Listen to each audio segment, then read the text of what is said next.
Pessoal, vamos falar então das meningoencefalites inflamatórias a partir de agora. Como vocês já podem ver nessas imagens, nós colocamos duas raças caninas que são bastante predispostas, né? Na verdade, essas raças miniaturas e algumas braquicefálicas também miniaturas são bastante predispostas a essas doenças, como o próprio nome diz, meningoencefalite inflamatória, acometimento por algo que está produzindo uma reação inflamatória que pode acometer as meninges, o encéfalo ou ambos. Lembrando que algumas dessas meningoencefalites inflamatórias também podem acometer a medula espinhal. Tá?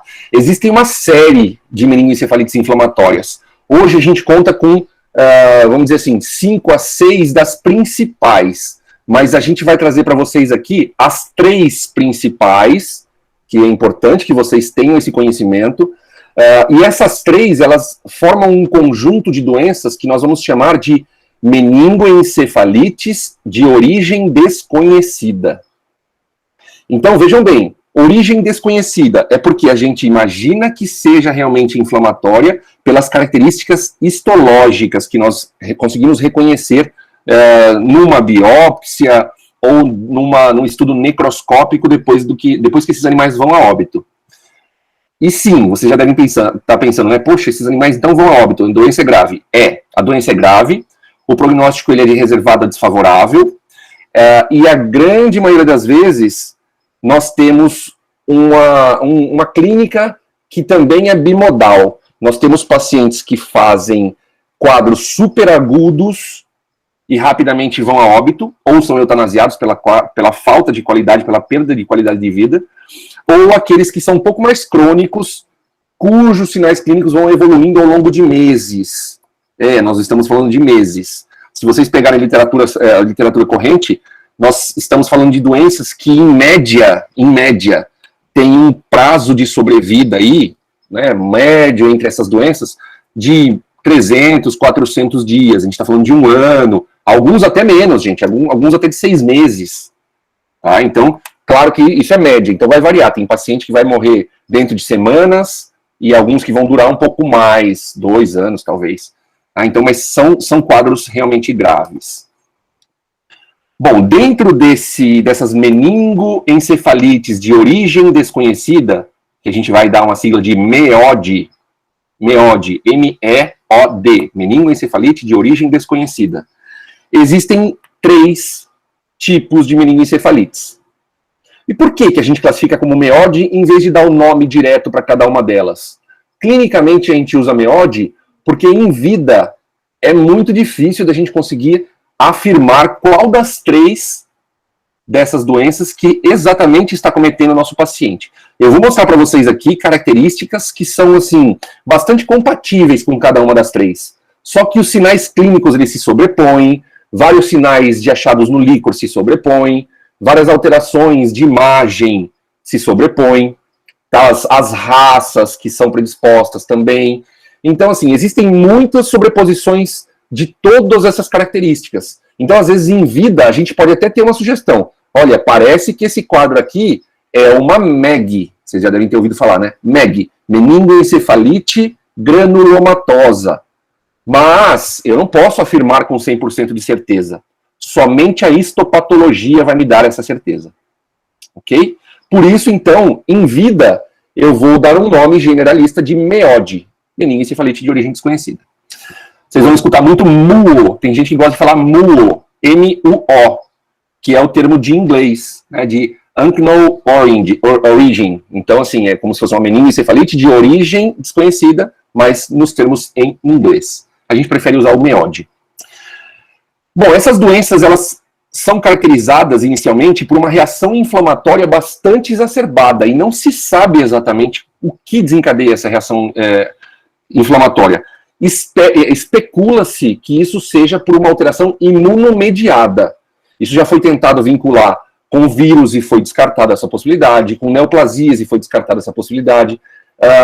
Já foi tentado ver uma certa sazonalidade para ver se tem algum tipo de alérgeno, dependendo do país, dependendo da região, alérgeno de flores, de plantas, enfim, nada disso até hoje foi possível de ser estabelecido. Então continua essa dúvida. parece que é uma reação que o organismo produz contra ele mesmo, mas não se sabe por quê. Bom, a caracterização dessa MEG, especificamente, da meningoencefalite granulomatosa, é justamente a formação de granulomas. Granuloma é como se fossem aí tumores, entre aspas, mas não pensem em neoplasias, tá? Mas pensem em tumoração, aumento de volume por conta de agregados inflamatórios. Que quando a gente vai estudar esse agregado inflamatório, eles são, que nem vocês estão vendo aí, infiltrados perivasculares de células mononucleares. Olha, infiltrado perivascular significa que ao redor dos vasos que estão chegando ali na região encefálica, existe uma série, uma quantidade enorme de células inflamatórias ao redor desses vasos. E isso vai se juntando, e vai dando um aspecto de um granuloma. Linfócitos, principalmente, macrófagos e plasmócitos. Isso dá a característica de granuloma. Bom, isso acomete principalmente substância branca do encéfalo.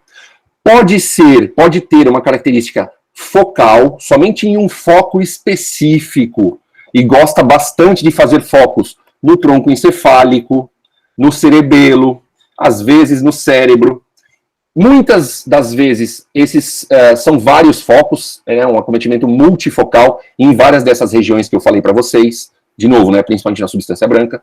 E existe uma forma que ela é ocular, ela é oftálmica, onde o paciente desenvolve alterações visuais, ele pode desenvolver cegueira, e quando vai ver, toda a porção relacionada com a visão, ela pode estar, né, por conta de infiltrados perivasculares também, claro, podem estar acometidas. Então, são três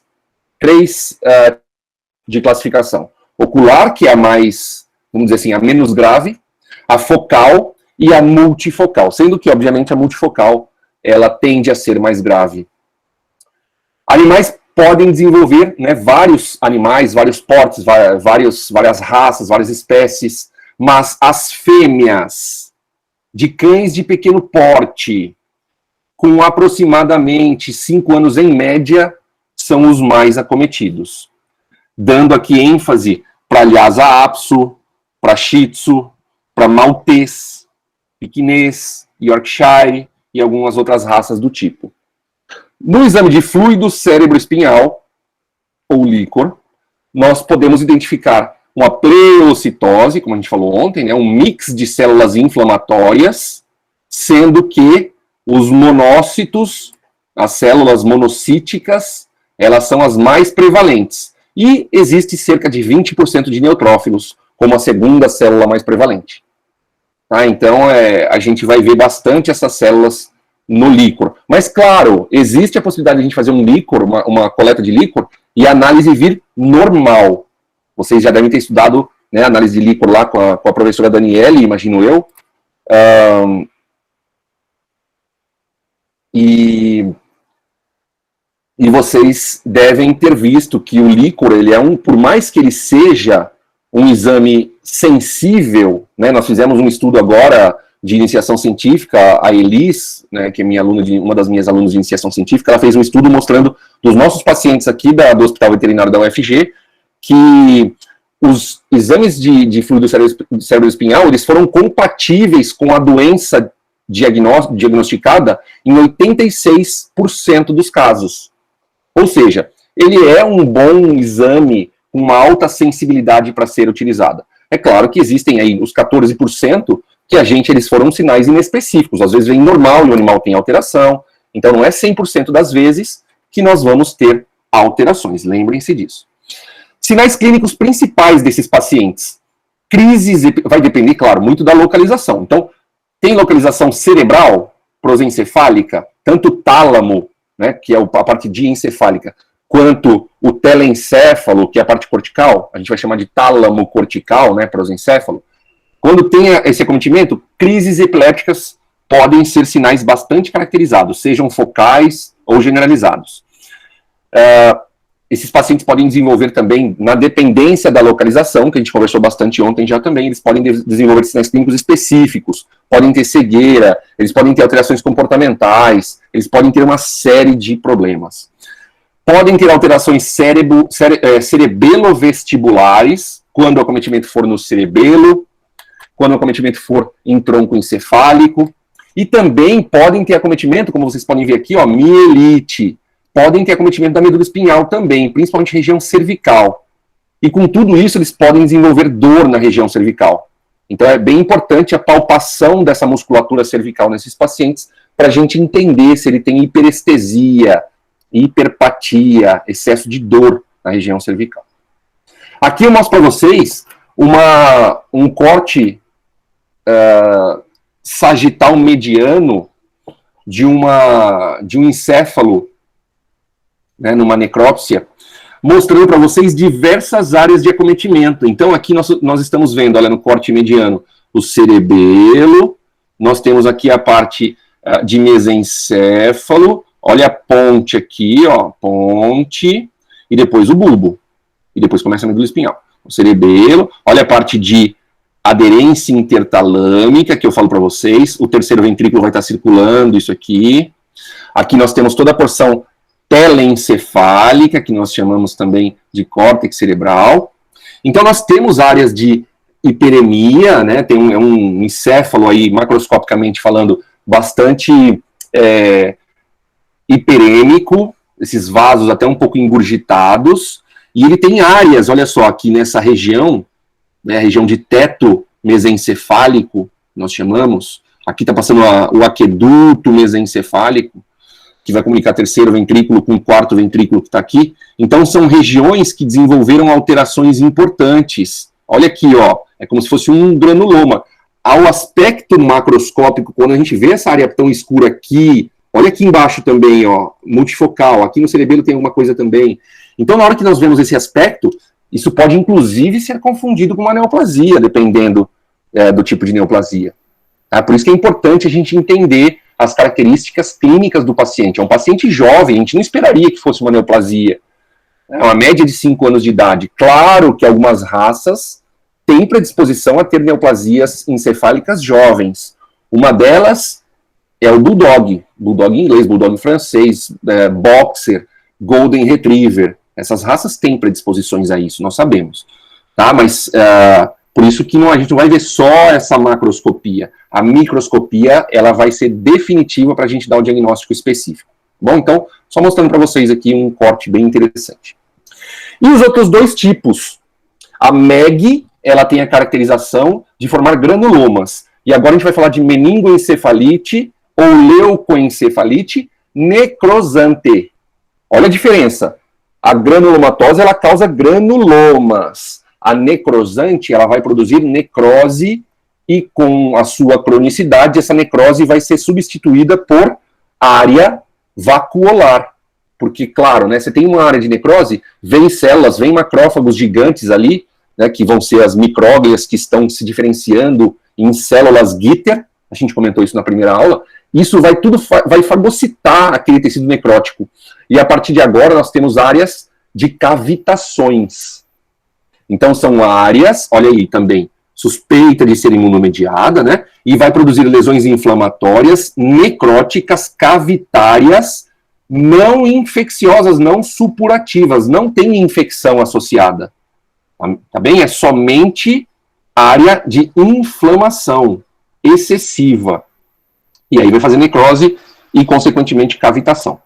E aí, diferentemente, numa ressonância magnética, que vocês devem estar se perguntando, Bruno, e a ressonância magnética nesses casos de meodes? Quando você fala da granulomatose e agora você está falando de necrosante, não vai dar para ver alguma diferença? Depende da potência do magneto. Nossa, Bruno, o que é isso? O magneto vamos dizer assim, é como se fosse o ímã que vai produzir um campo magnético no aparelho de ressonância magnética. Então, quanto maior a potência da ressonância magnética, desse magneto, melhor a imagem que nós teremos. Para vocês terem ideia só do que eu estou falando, sem a gente precisar entrar em mais detalhes. Nós temos no Brasil 2 máquinas de ressonância magnética para a medicina veterinária que são de alto campo ou de alta potência. E a potência, a gente classifica a potência da ressonância em unidade Tesla. Tesla, se escreve como se fala, T-E-S-L-A, Tesla, em homenagem a um dos seus criadores. Então, esses dois aparelhos que são de alto campo no Brasil hoje, eles têm 1.5 Tesla. Vocês sabem muito bem que nós temos uma máquina de ressonância já aqui em Goiânia, felizmente, né? Isso ajuda muito no nosso trabalho. A máquina que nós temos em Goiânia é de 0,2 Tesla. Imaginem vocês. Tá? É quase 7 vezes menos, né? Um pouco mais, na verdade, de 7 vezes menos capacidade do que a máquina que tem lá, uma em São Paulo e outra no Rio de Janeiro. Então, a gente fala que ela é de baixo campo. Então, em máquinas de baixo campo, talvez a gente não consiga ver bem a distinção entre problemas que são discretamente necróticos e discretamente granulomatosos. A gente precisa ter um problema muito avançado já no animal para a gente conseguir ver isso bem num baixo campo.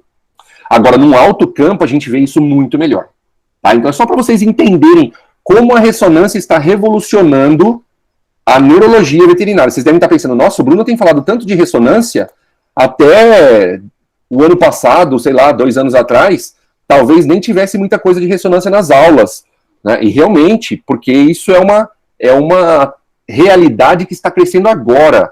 De 5 anos para cá, ela está presente na medicina veterinária, e nós temos que correr atrás disso. Ela é uma realidade, sim. Minhas alunas estão aí acompanhando, né? As minhas alunas de mestrado, de doutorado, enfim, estão aí acompanhando as aulas, elas não me deixam mentir sozinho.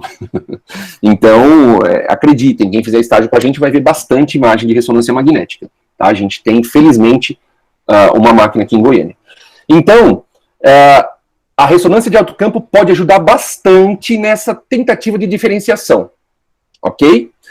Voltando aqui para as necrosantes. São 2 tipos. Uma que vai ser classificada, a gente vai chamar de MEN, e a outra a gente vai chamar de LEN. Vocês estão vendo em vermelhinho aí, ó. MEN, meningoencefalite necrosante. LEN, com L de Laura, leucoencefalite necrosante. Qual a diferença? Leuco, esse prefixo, ele remete à substância branca, leuco, branco. Isso quer dizer o quê? Que nesse caso da leucoencefalite, a substância branca, ela está muito mais acometida, ela principalmente está acometida, é muito pouco o cometimento de substância cinzenta. Tá? E não se sabe exatamente o porquê dessa preferência da doença, mas ela vai fazer necroses e cavitações não supurativas na substância branca, do tronco encefálico principalmente, e também, menos comumente, da região tálamo-cortical. Tálamo-cortical, de novo, prosencéfalo, tá? Córtex cerebral e região diencefálica, região de tálamo. Bom, se ela comete muito mais a região de tronco encefálico, e olha só, menos comumente meninges e substância branca, desculpa, menos comumente substância cinzenta, né? Ela é bem substância branca, é muito comum que nós peguemos pacientes, atendamos, né, pacientes com alterações vestibulares centrais. Essa é vamos dizer assim, a clínica mais característica. Porque se está pegando tronco encefálico, muitas vezes esse animal chega para a gente com alterações vestibulares iniciais, é um animal completamente desequilibrado, às vezes os sinais são até um pouco agudos, não são tão agudos assim, mas dentro de poucos dias esse animal vai piorando. E aí vem o acometimento de outros nervos cranianos que saem de tronco encefálico, vem acometimento de estado mental, por conta do SARA que está acometido, vem acometimento de neurônios motores superiores que saem dessa região, essas fibras que passam ali, elas vão ser acometidas fazendo com que esse animal desenvolva paresias e alterações proprioceptivas, enfim, esse animal vai ter uma série de alterações neurológicas que vai ser progressiva.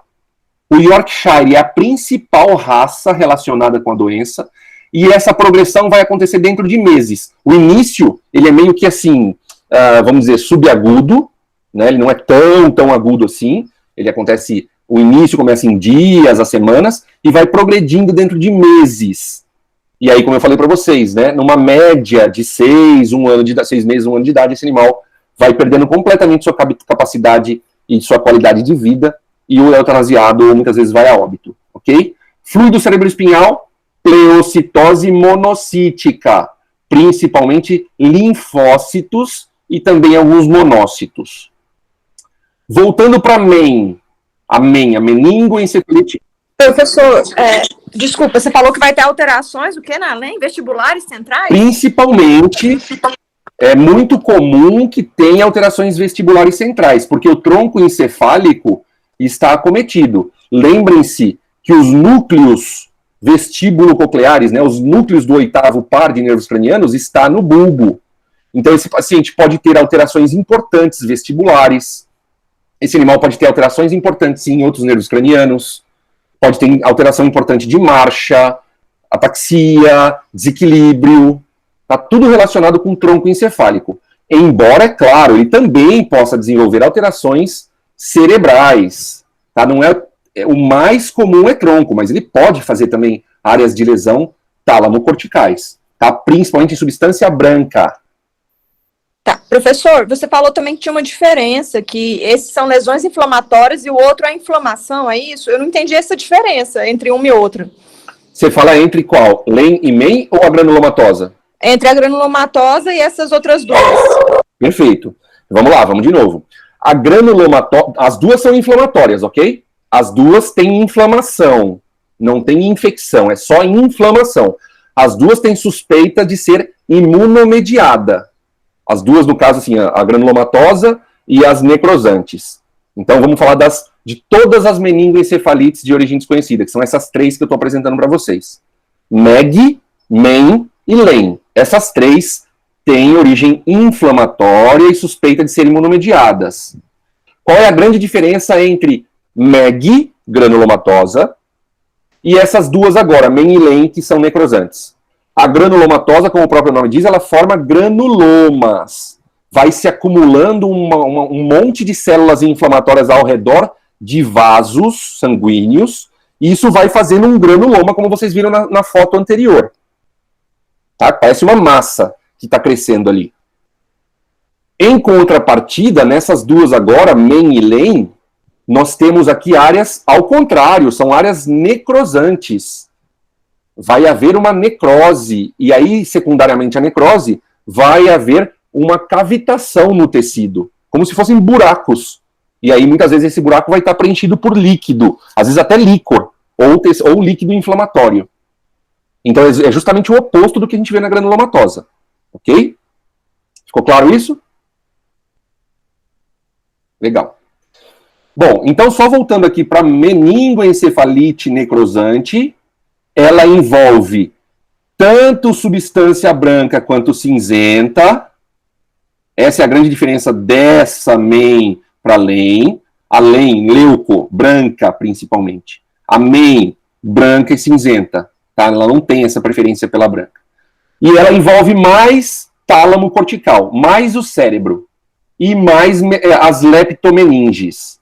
Leptomole. Leptomeninge são as meninges moles, ou seja, aracnoide e pia mater.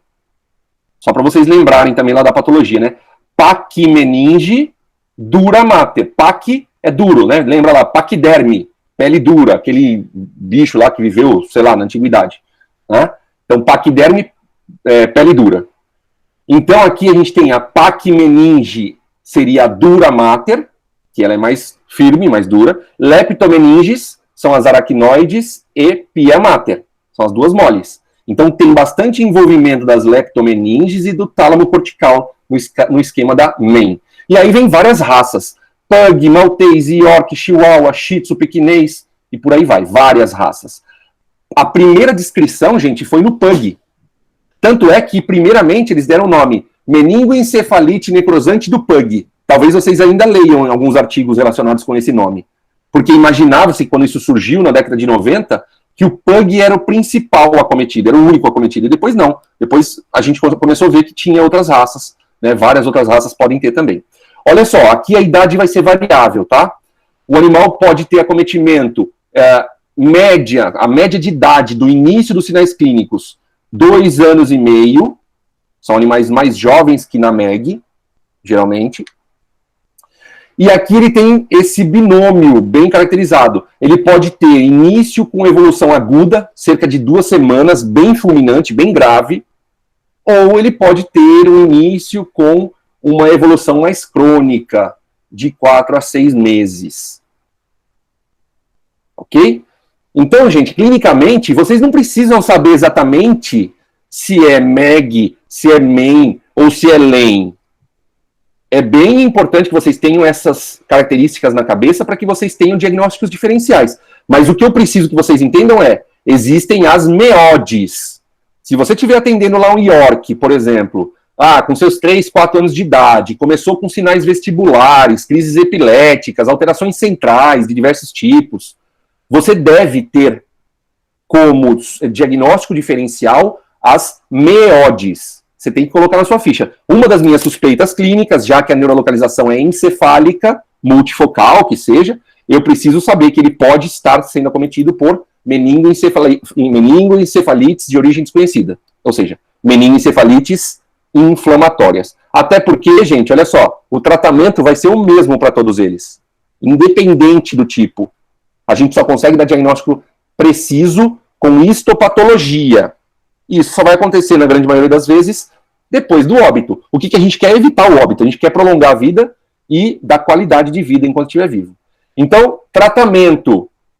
Tratamento vai ser a base de corticosteroides. Ou seja, agora a gente está usando doses imunossupressoras. Uma vez que a gente tem a suspeita de que tenha uma exacerbada reação inflamatória, imunológica do organismo, nós precisamos suprimir esse sistema imunológico. É claro que isso pode ser um tiro no pé. Se vocês pensarem, nossa, Bruno, se a gente suprimir esse animal, imunossuprimir esse animal, como em outras doenças inflamatórias, imunomediadas, que vocês podem pensar em lúpus, vocês podem pensar em vários tipos, né, artrites reumatoides, vocês podem pensar em várias doenças imunomediadas. Sim, nós precisamos imunossuprimir esse paciente. E a gente sabe que eles vão estar predispostos a serem acometidos secundariamente por doenças infecciosas, por exemplo, porque eles vão estar com o sistema imune descobertos, ou enfraquecidos, pelo menos. Então a gente tem que tomar um cuidado redobrado com esse paciente, para que ele não seja exposto a contaminações bacterianas, virais, etc. Bom, protocolo eu deixo aqui para vocês, tá? Mas via de regra a gente vai começar com um protocolo agressivo, vai de 1,5 mg por quilo de prednisolona até 2 mg por quilo via oral, né, de prednisolona a cada 12 horas. Isso é dose imunossupressora, lembrando que a prednisolona a partir de 1,1 mg por quilo já é dose imunossupressora. Então, de 1,5 a 2 por 3 semanas, pelo menos. Depois a gente vai fazendo a redução. Na 4ª semana a gente já começa. Diminui para 1 mg por quilo via oral a cada 12 horas por 6 semanas. Depois disso, reduz para 0,5 mg por quilo cada 12 horas por 3 semanas. Depois, 0,5 mg por quilo via oral também, uma vez por dia, por mais 3 semanas. E se for possível, a gente vai reduzir para 0,5 mg por quilo via oral a cada 48 horas, indefinidamente. E aí a gente vai reduzindo, enquanto for possível. É claro, né, gente? Fiz a primeira redução, passei para a próxima redução, eu vou continuar reavaliando o meu paciente. Se ele piorou de uma forma importante, de maneira que a qualidade de vida dele está comprometida, o que eu vou fazer? Infelizmente, eu vou ter que voltar para a dose mais alta que estava anterior. Nossa, Bruno, mas aí ele vai tomar corticoide até quando? Porque isso pode, como você falou ontem, pode dar iatrogenia. Você pode fazer síndrome de Cushing iatrogênica, pode fazer uma série de outras alterações, alterações gastrointestinais, úlcera colônica, úlcera gástrica, outras alterações imunes. Claro, tudo isso sim pode acontecer e o tutor tem que estar ciente de tudo isso. É um risco que se corre para tentar melhorar a qualidade de vida do paciente para evitar a eutanásia ou o óbito. Então, gente, é uma tentativa de salvamento, sabendo que a gente pode provocar também problemas iatrogênicos. Então, ó, a melhora inicial, quando a gente começa esse protocolo, ela é muito boa. Quando a gente consegue alcançar uma dose mínima efetiva, a gente vai manter. A gente sabe que conforme a gente vai retirando cada vez mais, o paciente tende a piorar clinicamente. Tá? Então, muito cuidado com isso. A gente vai tentar usar, então, para falar uma linguagem bem direta, a gente vai tentar usar a menor dose possível de corticoide que deixe o animal clinicamente bem. Tá? E a gente às vezes vai demorar um pouco para achar essa dose. Tem cães que não aceitam o corticoide. Eles ficam muito mal, a gente produz alterações importantíssimas, começam a vomitar muito, não conseguem comer, tem diarreias assim horríveis, fazem alterações importantes. Então, nesses casos, a gente pode tentar o uso de outros fármacos imunossupressores em associação. Então, aí vem arabinosídeo, de citosina, ciclosporinas, lomustina, procarbazina, micofenolato e esse leflunomida. Esses são os mais importantes que vêm sendo utilizados na literatura corrente mundial. Tá? Alguns deles eu nunca utilizei. Por exemplo, essa última aqui eu nunca utilizei. A procarbazina eu nunca utilizei. Já utilizei lomustina. É um fármaco, é um quimioterápico utilizado muito para neoplasias, inclusive neoplasias encefálicas. Ciclosporina já utilizei também. E agora, recentemente, eu estou com um caso que eu estou usando esse micofenolato, porque os relatos mais recentes da literatura dizem que pode ser que ele tenha um efeito colateral muito menor do que os demais que nós estamos vendo aqui. E ele é fácil porque ele pode ser dado via oral. Ele pode ser dado pelo próprio tutor em casa por via oral, tá? Muitos dos outros são quimioterápicos, e muitas vezes ele precisa estar internado para receber esse quimioterápico. Então é só para que vocês tenham isso aqui para uma consulta rápida, mas a prednisolona vai ser o principal fármaco utilizado nesses animais. Professor? Diga. O senhor falou que a sobrevida do animal vai ser de 1 a 2 anos, né? Em média, né? Alguns bem mais, outros bem menos. Então, assim, o prognóstico da doença é ruim, né? Desfavorável. Uhum. Aí, o senhor falou que lá na MEG, o ocular, ele vai ser menos grave. Esse menos grave vai, tipo, aumentar o tempo de vida dele ou tem a possibilidade de curar o animal? Tem a possibilidade de cura, sim. Tem a possibilidade. Existe a possibilidade de cura. Inclusive, existe possibilidade de cura desses outros também, principalmente do granulomatoso. Existem relatos de que o animal, depois do tratamento prolongado, por mais de 6 meses, foi diminuindo a dose, diminuindo, até que retirou o fármaco, corticoide, e o animal nunca mais apresentou nada. São casos que precisam ser melhor investigados, mas existem relatos na literatura, sim. Tá? Como são doenças muito novas, a gente falou para vocês aí, o início dessas doenças, elas começaram a ser estudadas na década de 90 agora, né, 1990. Então, tudo isso é muito novo, se pensar, nossa, Bruno, você está falando de 20 anos, 20, 30 anos. Sim, mas isso para a medicina veterinária é novo. Como a gente começou a usar a ressonância magnética mais recentemente, a gente está começando a entender mais dessas doenças. Né? Então, talvez muita coisa esteja para ser descoberta ainda. Tá bom? Bom, aí vem a epilepsia, dentro ainda do I, a gente falou de infeccioso, a gente falou de inflamatório, e agora vem, para a gente encerrar o I, vem a idiopática. A principal doença idiopática encefálica que a gente vai conversar é a epilepsia, tá? A gente vai passar daqui a pouquinho a palavra para Patrícia. A Patrícia é minha doutoranda, que trabalha bastante com a área de epilepsia, e aí, como parte, inclusive, do treinamento docente dela, ela vai falar essa partezinha para vocês daqui a pouco. Então, segurem aí, eu vou passar para o T.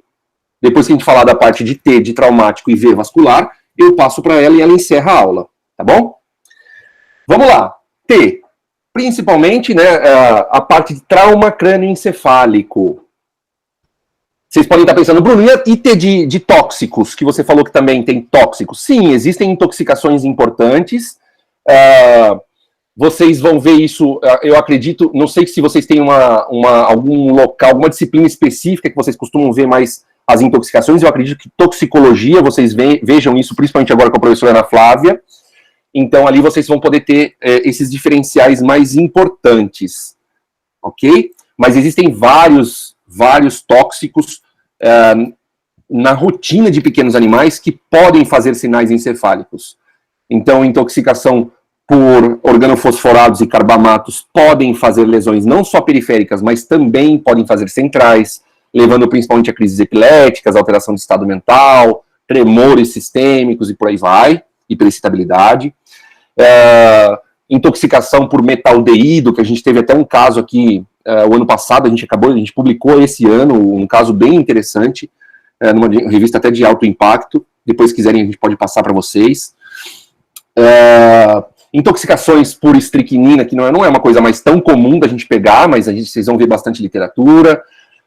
Intoxicações por chumbo, que pode dar também crises epiléticas, alterações estruturais encefálicas, e por aí vai. Existem várias toxinas que podem fazer sinais centrais, tá bom? Isso aí vocês podem ver no momento ali da toxicologia. Então, agora voltando para a parte de trauma crânioencefálico, lembrando também de iatrogenia junto com tóxico, só para finalizar. Intoxicações causadas por nós seres humanos. Então, a utilização, principalmente por fármacos, nós temos na neurologia de uma forma geral, né? Os dois grandes grupos de intoxicações farmacológicas por antibióticos aminoglicosídeos, que vão fazer muito mais lesões periféricas, tá, no sistema nervoso periférico, e se a gente for pensar no sistema nervoso central, o uso indiscriminado de metronidazol, na verdade não precisa ser necessariamente indiscriminado, pode ser alta dose, de maneira errada, ou pode ser por período prolongado de doses normais. Se o paciente é um paciente sensível, ele pode desenvolver também sinais centrais, tá, de intoxicações centrais. Então, só para vocês terem isso em mente também, e depois quem tiver mais curiosidade, a gente pode mandar alguma coisa para vocês lerem. Bom, parte de trauma crânioencefálico. Assim como nós falamos de trauma vértebro-espinhal, aqui também nós estamos mesclando a clínica com a parte de emergência. O meu intuito não é entrar profundamente na parte de emergência, vocês tiveram com o professor Sandro a parte do ABCDE, que vai ser muito importante para esses pacientes que chegam com traumatismos crânioencefálicos. A clínica desse paciente, ela pode ser bastante grave, e isso tudo vai se dar porque está tendo um aumento de volume dentro do crânio. Vai haver um aumento de volume intracraniano. A pressão dentro do crânio, que é a pressão intracraniana, está se elevando por conta de edema, pode ser por conta de hemorragia, pode ser por conta de toda a inflamação, tá? Tudo que está acontecendo ali dentro, lembrem-se que o encéfalo está dentro de uma caixa óssea, que ela não se expande, esse osso do crânio não se expande. Então, se tiver algo ocupando espaço, ele vai comprimir o tecido encefálico. E a clínica do paciente vai ser proporcional à localização e à gravidade dessa compressão. Então, trocando por miúdos aqui, na hora que esse paciente chega para mim, o exame neurológico completinho, ele não é o mais importante nesse momento. Talvez seja um dos únicos momentos, uma das únicas doenças, vamos dizer assim, onde o exame neurológico completinho não é o mais importante. Porque eu não posso perder tempo. O tempo é meu inimigo aqui. Eu preciso fazer com que essa pressão intracraniana diminua o mais rápido possível. Imaginem vocês, quanto maior a pressão intracraniana, mais difícil fica chegar o sangue arterial para poder perfundir esse encéfalo. Então, o fluxo de sangue que chega no encéfalo vai estar prejudicado. E sem sangue encefálico, vai começar a haver o quê? Áreas de isquemia. E com isquemia vai vir morte. Então, esse paciente pode, inclusive, ir a óbito. Ou então ele pode ficar sequelado, se ele conseguir sobreviver. Por isso, a gente tem que ser muito rápido em corrigir tudo isso. Lembra que eu falei ontem para vocês? Quando o paciente tem pressão intracraniana aumentada de uma forma muito aguda, muito comumente esse paciente pode ter uma perda do seu controle, da sua capacidade de controle, de controle vasomotor, controle de pressão arterial, principalmente. Por isso, esse paciente pode chegar para nós com choque hipotensivo. ele chega com pressão arterial baixa. Ok? Por que disso, gente? Rapidamente. Olha só, pensem comigo. Um crânio normal sofreu um trauma. Começou lá uma área de edema ou até hemorragia, ocupando espaço. A pressão intracraniana aumentou. O sangue agora não consegue chegar normalmente porque tem uma resistência que não deixa o fluxo de sangue entrar nesse encéfalo. O que o organismo vai fazer para tentar continuar perfundindo esse encéfalo? Ele vai aumentar a pressão arterial inicialmente, de maneira reflexa.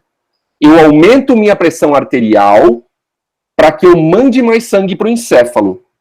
Só que na hora que essa pressão arterial ela é detectada pelos receptores de pressão pelo organismo, vocês devem lembrar, né, nos barorreceptores, que estão principalmente presentes lá na carótida, que estão presentes nos arcos aórticos, e que estão presentes ali também nessa região de tronco encefálico, na hora que se reconhece que a pressão arterial está aumentada, existe um arco reflexo que vai fazer com que o coração bata mais devagar e também que haja uma certa vasodilatação periférica. E com isso, esse animal vai começar a desenvolver bradicardia e vasodilatação, fazendo que agora ele faça hipotensão, diminuição da pressão arterial. E é assim que ele chega para a gente. Ele chega com choque hipovolêmico. Hipotensivo. É claro que pode ser hipovolêmico também, ele vai perder volemia se ele tiver sangramento importante. Vamos supor que ele seja um politraumatizado. Além do crânio, ele teve lá fratura de fêmur, ele teve uma ruptura de baço, ele tem algum tipo de hemorragia. Ele vai estar perdendo volemia. Então ele vai também ter choque hipovolêmico. E a gente vai precisar tratar tudo isso. Ok? Então, a gente tem que tratar a hipotensão, que vai levar a mais hipóxia encefálica. Então, é aquela coisa do ABCDE. Você precisa oxigenar, né? Então ele tem que ter vias aéreas desobstruídas, tem que estar bem oxigenado, tem que fazer circulação. Para fazer circulação adequada, o volume tem que estar normal. Então, a gente vai colocar ele na fluidoterapia, a gente vai fazer agentes osmóticos como o manitol.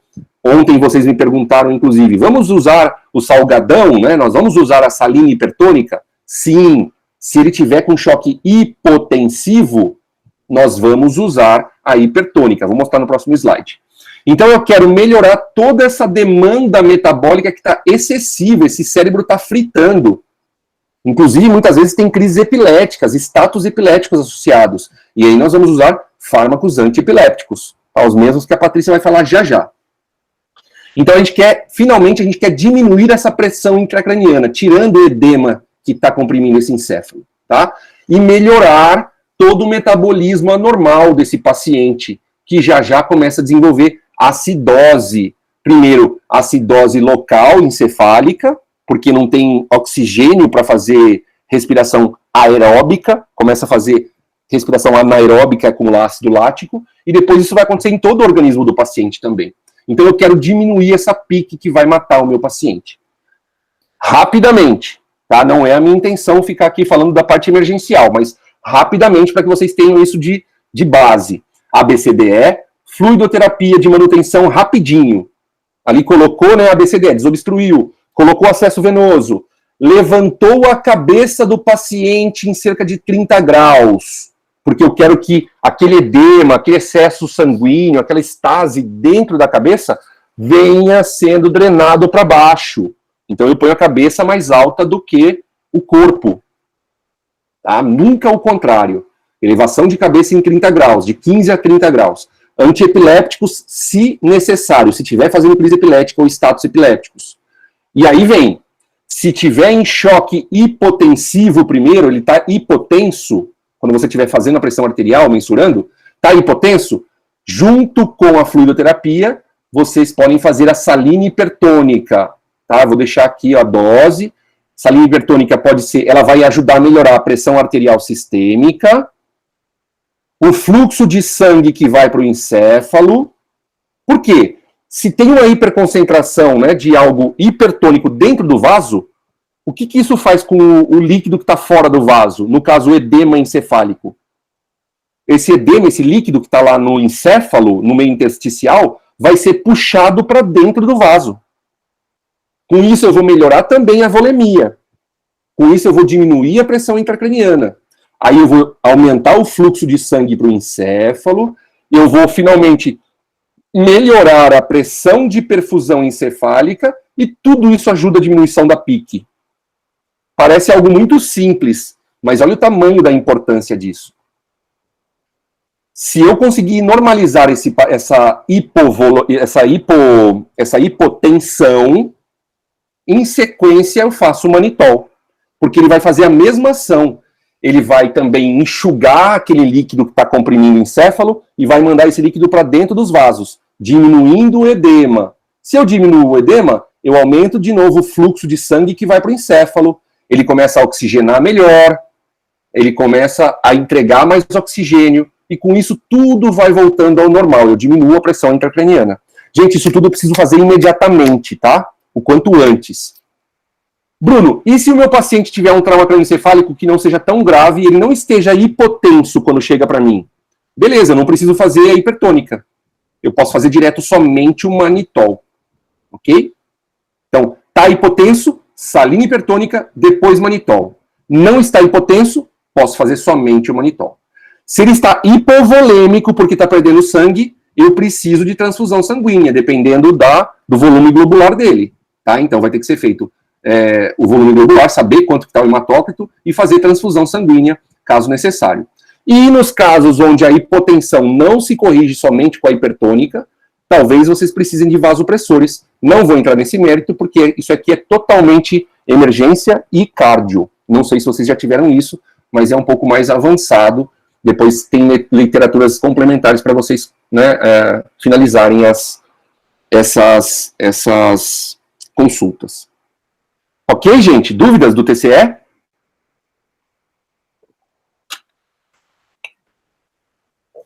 Bom, então para a gente finalizar essa aula, vamos falar do acidente vascular encefálico, que erroneamente é chamado de AVC, acidente vascular cerebral. Como assim, Bruno? Eu escuto todo mundo falar acidente vascular cerebral. Por que está errado? Porque nem sempre o acidente vascular vai ser cerebral. Lembrem-se que cérebro não é sinônimo de encéfalo. O cérebro faz parte do encéfalo. O acidente vascular pode ser no cerebelo, o acidente vascular pode ser no tronco encefálico. Na verdade, nos cães e gatos já está comprovado. A maioria dos acidentes encefálicos parecem acometer mais tronco e cerebelo do que cérebro. Aqui, por exemplo, vocês estão vendo uma ressonância. Olha que bonitinha essa ressonância. Os olhinhos aqui do cachorro, né? É um braquicefálico, nitidamente um braquicefálico. Então, os olhos do cachorro. E aqui o encéfalo visto num corte dorsal, como se tivesse tirado a tampa, vamos dizer, né? E aí vocês estão vendo o córtex cerebral. E aqui é o cerebelo, ó. Aqui é a porção cerebelar. E aqui nós temos uma área, olha só, mais hiperintensa, de sinal hiperintenso, mais branquinho. Isso aqui é uma área de isquemia. Esse animal teve uma isquemia cerebelar. Tá? Só para vocês terem um exemplo do que está acontecendo. Então, rapidamente, o que acontece nos acidentes vasculares? Nós temos acidentes vasculares que são isquêmicos, porque está faltando irrigação sanguínea, ou nós temos acidentes vasculares que são hemorrágicos, porque houve ruptura de vaso e aí houve derramamento de sangue. Vamos rapidamente. O isquêmico, por que ele acontece? Pode ser por uma obstrução do fluxo do sangue. Essa obstrução pode estar dentro do vaso sanguíneo intraluminal. Por exemplo, um êmbolo ou um trombo está obstruindo a passagem do sangue. E aí o sangue não chega à área que ele precisa. Então ele não está levando o sangue e vai gerar isquemia. Ou se for compressão do vaso via extraluminal. Por exemplo, uma alteração perivascular, um tumor que está crescendo e espremendo aquele vaso, um processo inflamatório, que nem aquele granuloma da MEG, está crescendo ao redor do vaso e está comprimindo o vaso, ou um trauma, o trauma crânioencefálico que comprimiu aquele vaso especificamente, tá? Então vai gerar isquemia. Se não for por obstrução, pode ser por baixa de fluxo de sangue para o encéfalo. A gente acabou de falar sobre isso no TCE.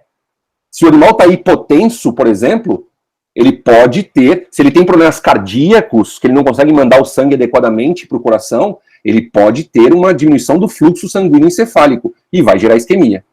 E aí esses acidentes isquêmicos, eles podem ser bem pequenininhos, em vasos pequenininhos, artérias que nós chamamos de perfurantes.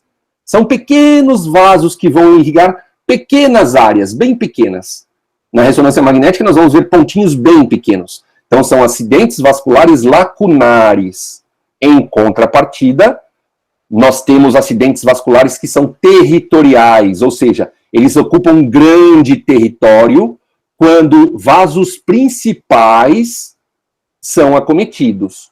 E aí dos principais eu falo principalmente, quando vocês lembrarem lá da irrigação sanguínea, né, do encéfalo canino, felino, vocês lembrem-se das divisões dos vasos que vão irrigar o encéfalo, né? Então nós temos artéria cerebral rostral, né, uma de cada lado, claro, até artéria cerebral mediana, aqui está um exemplo da mediana, né, da média, artéria cerebral caudal. E aí todas elas vão se ramificar em pequenas perfurantes para poder ir para todo o tecido encefálico, claro, né, cerebral. E aí nós temos também os cerebelares, artéria cerebelar rostral, artéria cerebelar caudal. E aí todo o tronco encefálico está sendo irrigado principalmente pela basilar. Então só uma pequena, né, relembrando rapidamente essa parte anatômica que é tão importante. Lembrem-se ainda que existe uma diferença entre cão e gato. O sangue arterial do cão é levado principalmente pela artéria carótida para o encéfalo. A grande parte do encéfalo canino, a parte de sangue arterial, advém das artérias carótidas internas. E a porção finalzinha do encéfalo advém de artérias vertebrais. No gato, as artérias carótidas internas não fazem parte dessa irrigação arterial. As carótidas internas no gato, no período pós-natal, elas involuem. Nossa, Bruno, sério? Eu não sabia. Eu achei que era essa carótida interna que levava para o gato também. Não, não é. Quem faz irrigação arterial do encéfalo felino é principalmente a artéria maxilar. São as artérias maxilares. Ok? Maxilares. E um pedaço também, né, do encéfalo felino vai ser irrigado pelas artérias que vêm das vértebras, ali entrando nas vértebras para o crânio. Então, as artérias vertebrais que se transformam em basilares. Bom, fechando aqui a revisão anatômica, vamos lá. E o AVE hemorrágico em contrapartida? Quando existe ruptura de vasos que vão causar hemorragias. Quando que eles acontecem? Quando o paciente desenvolve hipertensão, quando ele tem doenças que levam à hipertensão. Então, neoplasia lá nas glândulas adrenais, o feocromocitoma costuma produzir hipertensão arterial, hipertiroidismo, muito comum em felinos, né, fazendo hipertiroidismo, levando a hipertensão e podendo fazer acidente vascular hemorrágico. Trauma crânioencefálico com ruptura de vaso, neoplasia, a gente já falou, as neoplasias, elas têm neovascularização.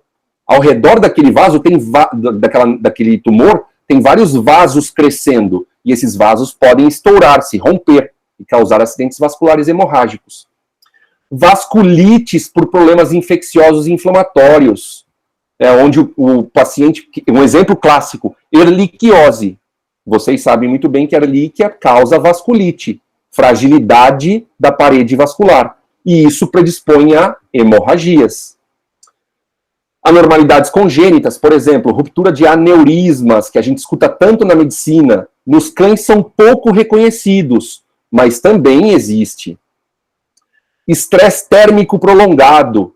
Quem nunca ouviu falar aí que nessa época de super, né, calor, nessa época de primavera, verão, os nossos cães, na cidade de Goiânia, por exemplo, com essas temperaturas chegando a 41, 42 graus, os nossos cães braquicefálicos, principalmente, eles podem desenvolver uma doença chamada intermação. Intermação, não é hipertermia, tá? é intermação. No inglês, heat stroke. Então, intermação. É quando eles não conseguem controlar a temperatura orgânica, porque a região hipotalâmica começa a entrar em dificuldades de termorregulação, e aí esse paciente desenvolve também esse estresse térmico e acidentes vasculares hemorrágicos, e podem ir a óbito por conta disso. E, finalmente, déficits de coagulação também. Alguns pacientes têm déficits específicos, que eu acho que vocês devem ter estudado na parte de hematologia. Algumas causas isquêmicas também importantes. Alguns estados de supercoagulação que um organismo pode desenvolver, pode ser por problema inflamatório, pode ser por problema infeccioso. Algumas doenças causam esse estado de supercoagulação. Síndrome Cushing, que é o hiperadrenocorticismo, diabetes mellito, perda proteica por conta de insuficiência renal crônica, anemia hemolítica imunomediada, neoplasias sistêmicas que podem gerar hipertensão, e tudo aquilo que eu já falei para vocês anteriormente também. Tromboembolismos sépticos. Querem um exemplo aqui? Um paciente que tem desenvolvimento de infecções bacterianas generalizadas, fazem miocardite, endocardite, e geram êmbolos, que podem entupir um microcapilar encefálico, e aí vai gerar área de isquemia. Outro exemplo, a babésia, a babesiose, ela pode fazer trombos, e esses trombos podem obstruir também alguns vasos, eles podem fazer êmbolos, na verdade, né? E vão obstruir esses vasos. Existem alguns parasitas que podem fazer migrações erráticas, também produzindo acidentes vasculares isquêmicos. Então, por exemplo, larvas de cuterebra. E, finalmente, as compressões, que eu já falei para vocês, né? Compressões extraluminais, por neoplasias, por comprometimento de vasos linfáticos, como o próprio linfoma, né? Uma neoplasia que acomete esses vasos linfáticos. Então, tudo isso pode gerar acidentes isquêmicos. Aqui, só para vocês entenderem, clinicamente, como que nós vamos atender um paciente clinicamente acometido por um problema vascular? Esse paciente vai chegar para a gente com alteração aguda, gente. Pensem aqui, eu estou dando aula para vocês, de repente eu tenho um famoso, né, popularmente chamado de AVC.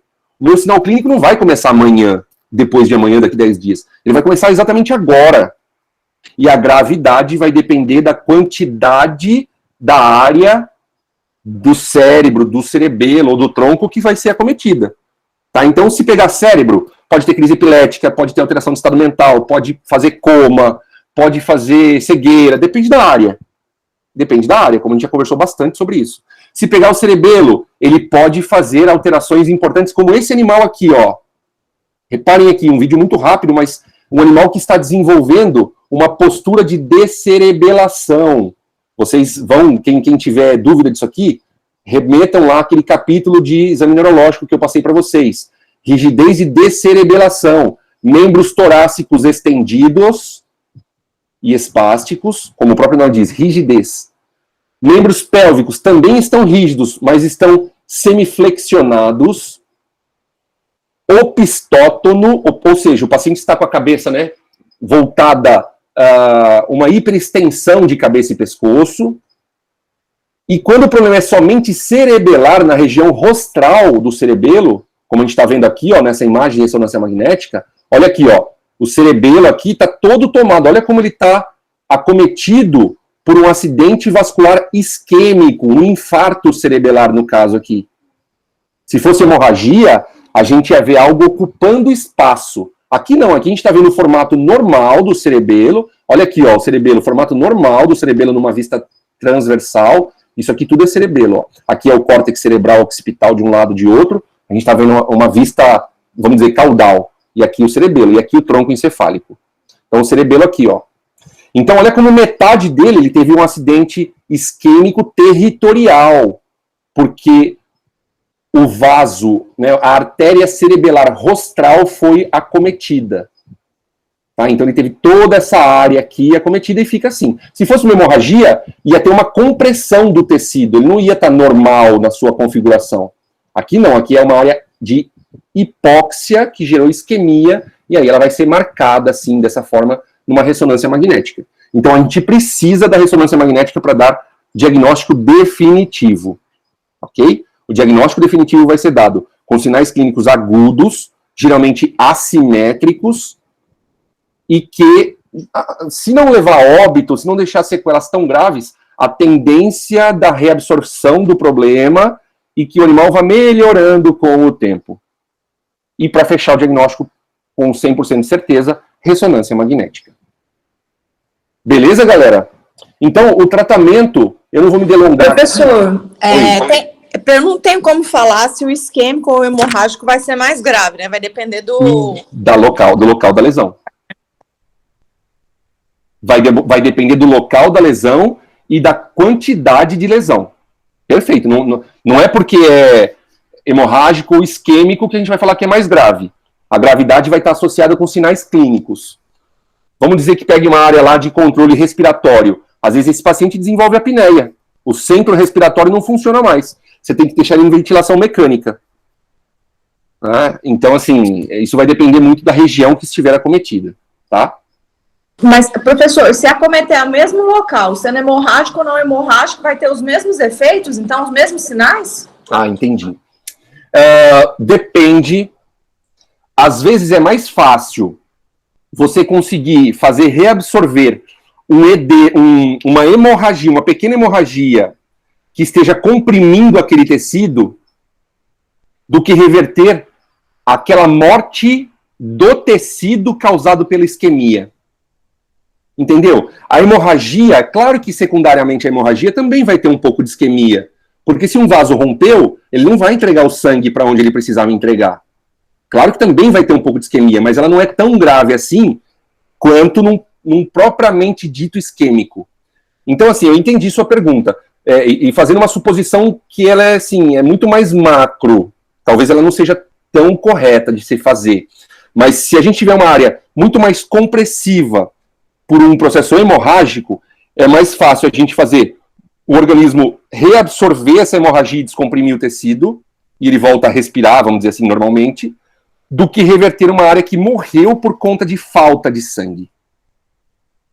Ok? Bom, e aí, gente, o tratamento para esses pacientes, depois vocês ficam aqui com com esses esqueminhas, tá? Se for isquêmico, claro que eu vou ter que, no segundo momento, investigar a causa e tratar a causa concomitante, ok? De todas aquelas possibilidades que a gente falou. Mas na hora da emergência, a única coisa que eu preciso fazer agora é o ABCDE de novo.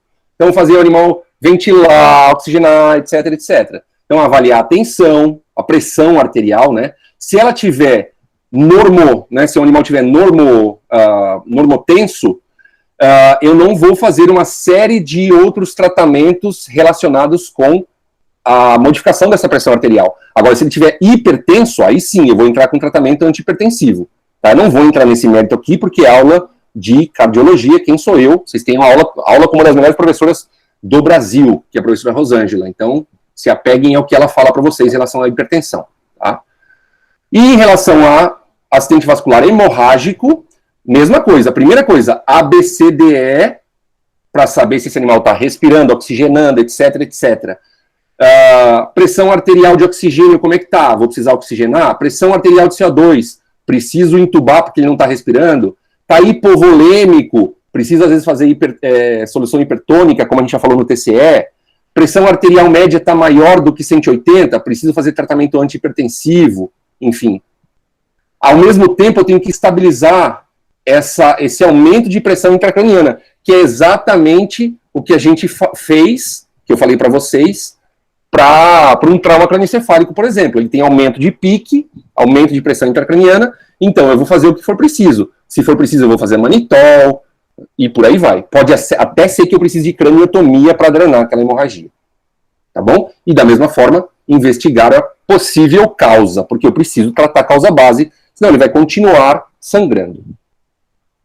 Então, só para encerrar minha parte, a Patrícia vai começar dela, lembrar então, neurolocalização sempre é muito importante. Os sinais clínicos, gente, para vocês da clínica médica, os sinais clínicos estão diretamente relacionados com a localização do problema, e não com a doença necessariamente. Depois que vocês localizaram o problema, vocês vão ter que lembrar qual doença comete mais aquela região, para aquela raça, para aquela idade, para para aquela espécie, etc, etc. E aí vocês vão fazer o Dummy-TV, que a gente tem batido tanto nessa tecla. Depois disso aqui, vocês vão prescrever exames complementares, para vocês descartarem ou confirmarem doenças que têm suspeita. E aí sim, tratar a causa base.